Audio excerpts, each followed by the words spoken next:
Hello guys. Hello. This is for Virgo.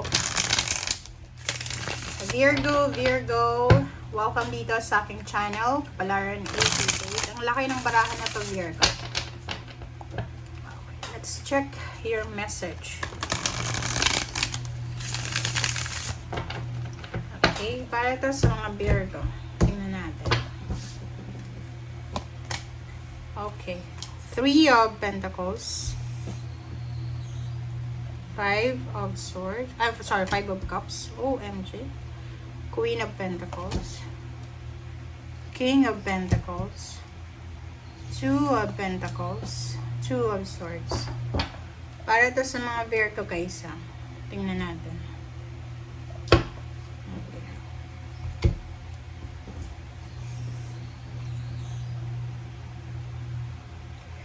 Okay. Okay, dito muna tayo sa ilalim. Emperor. 3 of Wands. And this is Knight of Swords. Tingnan mo. 4 siya. Sinasabi ng bara sa'yo dito na if you are a Virgo, okay, kung Virgo ka, na naghahantay ka ng promotion, ng salary increase, ng power, 'di ba? Like siguro sa ngayon, hindi ka pa masyadong powerful. Kung sa tingin mo sa pera, parang halimbawa sa trabaho, wala ka pang power, wala ka pang posisyon, or maybe mababa pa yung posisyon mo. Sinasabi ng bara sa'yo dito na wag ka daw wag kang mainip.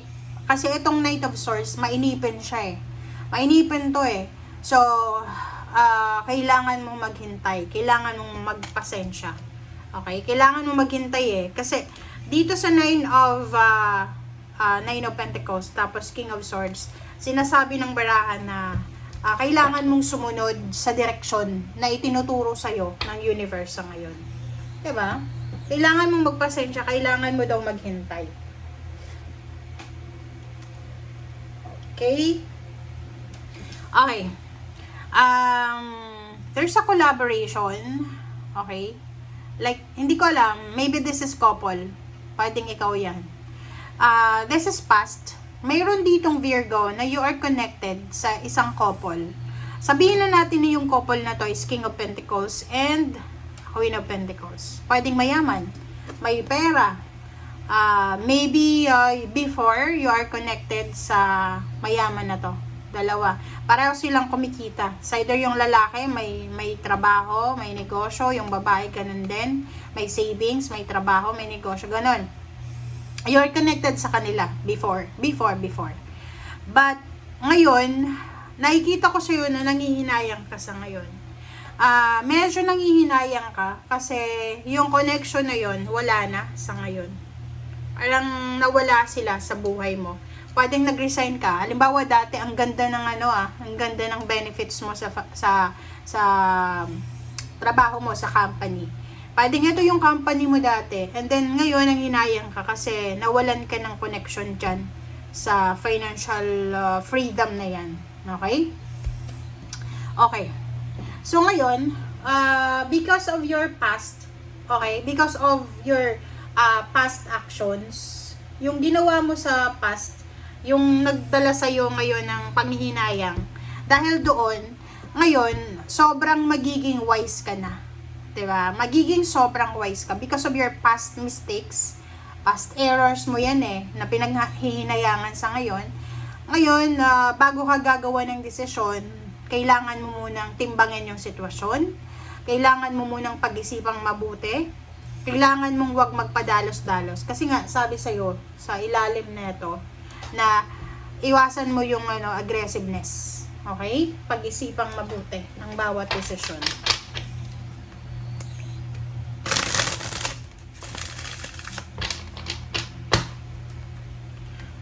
Or pwedeng nakikita ko dito, Virgo ka ba na may asawa ka, nakipaghiwalay ka ba sa asawa mo? Kasi wala siyang trabaho or whatever. Tapos ngayon, nawala ka na sa buhay niya, baka mayaman na siya. Parang ganun. Three of Pentacles. Alam nyo, pag yung problema nyo ngayon is love life, huwag kayong mag-focus sa love life. Pera. Okay? Seven of Pentacles. Yun. You're waiting. Nag-aantay ka. Meron ditong Virgo na nag-aantay ng promotion, nag-aantay ng back pay, nag-aantay ka kung kailan ba darating yung pera na yan, yung success na yan, yung victory na yan. Okay. 5:55, 'di ba? Nakikita ko dito na isang Virgo ang nanghihinayang siya. Nanghihinayang siya kasi hindi niya ipinaglaban yung pangarap niya. Hindi niya pinaglaban yung karapatan niya. Parang ganun. Or, isang Virgo ang nanghihinayang kasi inaway niya yung boss niya. Inaway niya yung mga tao na to na tinutulungan siya. Parang ganun. Nako, Virgo, bakit ganun? Basta nanghihinayang ka. Nanghihinayang ka, Virgo, kasi dahil sa pakikipag-away mo, dahil sa masamang salita na sinabi mo, parang basta nanghihinayang ka kasi may kasalanan ka.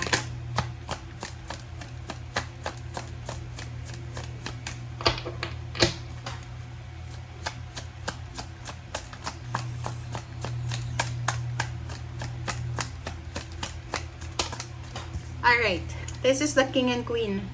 Oh. Sabi ng baraha sa'yo dito, sa future mo to ha, future mo to, wag kang masyadong mainip, wag kang magmamadali.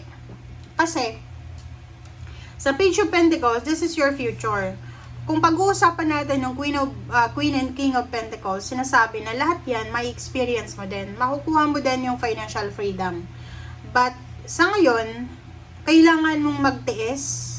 Kumbaga, may kasabihan tayo na kung maikli ang kumot, matuto tayong mamaluktot. So, mag-save ng pera, magtipid, magtiis, magpakatatag ka. Okay? Yun yung sinasabi ng baraha. Kasi, ang nakikita ko masyado kang aggressive. Okay? This is Air Signs, Gemini, Libra, and Aquarius. And lesson learned, guys. Lesson learned. Huwag tayong masyadong nakafocus sa chismis, sa artista. Parang nakikita ko kasi dito, meron ditong mga Virgo na masyado kang nakafocus sa buhay ng artista, nanonood ka ng mga serye ng mga artista na parang akala mo totoo. Be realistic, guys, okay? Wag nating i-apply sa buhay natin, yung mga napapanood natin. Itong Page of Swords na to, wag mong kung nakikita mo sa pelikula na okay lang na mag-backstab, ganyan-ganito, wag nating gagawin yon. And, if ever ikaw yung nakaka-experience ng backstabbing, sinasabi ng baraha na kailangan mong magpakatatag. Maging strong ka, kasi talaga yung mga backstabber na yan, buhay na nila yan eh. Okay? Wala namang umaasenso sa mga backstabber. Tingnan nyo nga.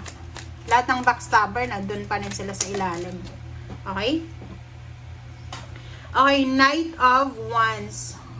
Knight of Wands. Nakikita ko sa'yo dito na parang wala kang excitement ngayon na nararamdaman. Nakikita ko sa'yo dito na parang pagod ka na.